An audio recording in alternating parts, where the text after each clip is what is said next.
आज का जो हमारा टॉपिक है ये है परमिट टू वर्क सिस्टम। बहुत ज़्यादा इम्पॉर्टेंट टॉपिक है। प्रैक्टिकली फील्ड में जब भी आपको कभी कोई भी वर्क प्लेस पे एक्टिविटी परफॉर्म करनी है तो उसके लिए आपको एक परमिट टू वर्क रिक्वायर्ड होगा। परमिट टू वर्क को शॉर्ट फॉर्म में PTW बोलते हैं, जो एक ऐसी रिटन डॉक्यूमेंट होती है जो एक ग्रुप ऑफ पीपल को, एक इंडिविजुअल को या एक ग्रुप ऑफ पीपल को कोई भी एक्टिविटी, सडन एक्टिविटी परफॉर्म करने के लिए अलाउ करती है। Element 3.8 permit to work system 3.8 से मुराद ये निबोश IG2 न्यू सिलेबस के एलिमेंट 3 का 8वां हिस्सा है जो हम डिस्कस कर रहे हैं। अगर हम इसकी डेफिनेशन करें कि ये है क्या चीज, तो इसमें a formal documented safety procedure documented के तहरीरी शक्ल में ही मौजूद होगा, forming part of a safe system of work. और ये सिर्फ और सिर्फ एक फॉर्मल डॉक्यूमेंट नहीं है जो अलाउ करता है अ ग्रुप ऑफ पीपल को या इंडिविजुअल्स को to perform a certain task और एक्टिविटी, बल्कि ये एक हिस्सा है, एक जुज है सेफ सिस्टम ऑफ वर्क का।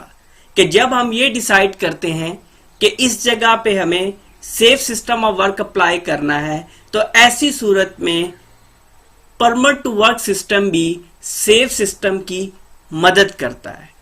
अब वो कौन सी एक्टिविटीज हैं जिनमें सेफ सिस्टम ऑफ वर्क या आपका आज का टॉपिक परमिट टू वर्क जो है वो रिक्वायर्ड है, मतलब कि PTW किन कंडीशंस में रिक्वायर्ड होगा। Number 1, hard work. Hard work से मुराद कोई भी ऐसा काम जिसमें नेकेड फ्लेम यूज होगा। नेकेड फ्लेम के शोला दिखाई दे रहा है वाज़े तौर पर और वो आग लगने का सबब बन सकता है। हाई वोल्टेज इलेक्ट्रिकल सिस्टम, बड़ी बड़ी जो आपकी ट्रांसमिशन लाइंस जा रही होती हैं, इनके अगर अंडर आप काम कर रहे हैं। कन्फाइंड स्पेस एंट्री, जिसके बारे में हमने पहले डिस्कस किया, अगर आप उसमें दाखिल हो रहे हैं तो आपके पास PTW का होना लाजमी है। ऑपरेशनल पाइपलाइंस, जिसमें आपकी वो वाटर लाइंस हो सकती हैं, वो आपकी ऑयल एंड गैस लाइंस हो सकती हैं, और बाकी इस तरह के मटेरियल को कैरी करने के लिए जो भी पाइपलाइन सिस्टम यूटिलाइज होगा। फिर जी equation near buried services. Equation पहले बताया, a man made cavity on the surface of earth, सतह जमीन पे बनाया गया जो गड़ा होगा, चाहे वो ट्रेंच हो, किसी भी पर्पस के लिए बनाया गया, उसको हम एक्सक्वेशन बोलेंगे।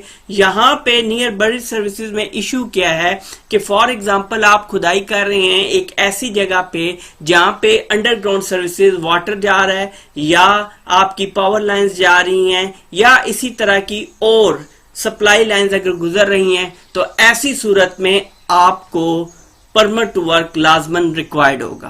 कम्प्लेक्स मशीनरी, कम्प्लेक्स मशीनरी आपकी कोई भी आप यूज करते हैं, जिस तरह आप हैवी क्रेन यूज कर रहे हैं, किसी भी जगह पे लोड को आपने लोअर करना है या आपने पिक करना है, तो ऐसी सूरत में क्रेन होगी। इस तरह की जितनी भी बड़ी टावर क्रेन, मोबाइल क्रेन, इस तरह की जितनी भी बड़ी मशीनरी यूज होती है अहम नौयत के काम सर अंजाम देने के लिए, तो PTW उसके लिए रिक्वायर्ड होगा।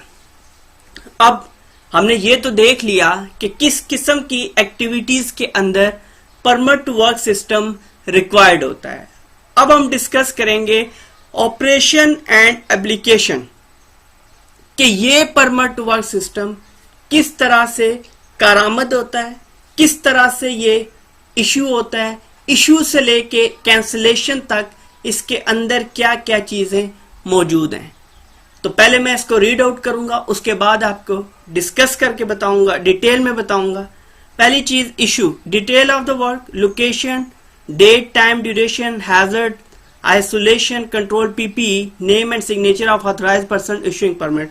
पहली चीज जो इशू में है, इसमें जो इसका पहला हिस्सा है उसमें यह बतलाया गया है कि हम डिटेल ऑफ वर्क देखेंगे, लोकेशन देखेंगे, डेट एंड टाइम देखेंगे और ड्यूरेशन के कितनी देर में हमें ये काम करना है।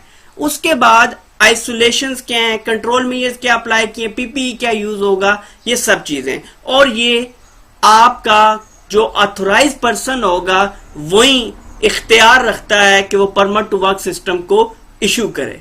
आगे है receipt, name and signature of person receiving permit work can start.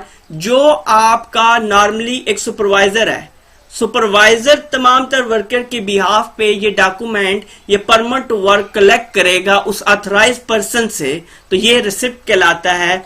उसके बाद clearance, return to service, permit sign back to confirm workers are finish, मतलब कि आप काम करने के बाद वही सुपरवाइजर इस परमिट टू वर्क को वापस कर देगा उस ऑथराइज पर्सन को कि एक्टिविटी जो है वो कंप्लीट हो चुकी है और अब इसकी हमें मजीद जरूरत नहीं है।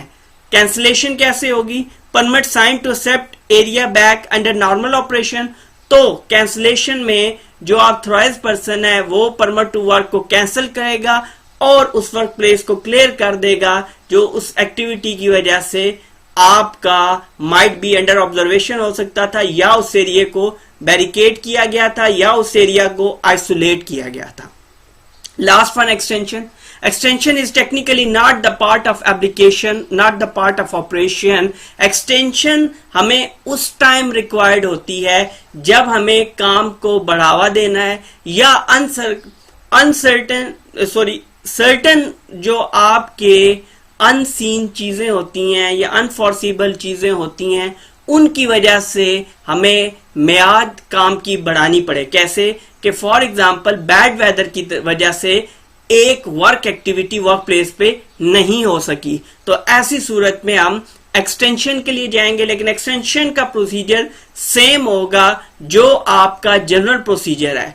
इसमें बात यह है कि इशू आपका ऑथराइज पर्सन करेगा, रिसिप्ट सुपरवाइजर करेगा और क्लियरेंस आपका सुपरवाइजर या कंसर्न पर्सन करेगा जिसने वो रिसीव किया, और कैंसिलेशन आपका ऑथराइज पर्सन करेगा।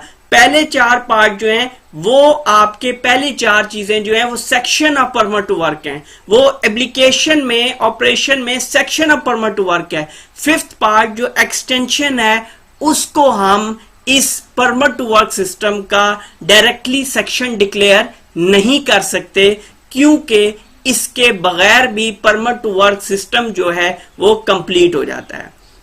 नीबोश के इस अहम टॉपिक के साथ अब तक इतना ही।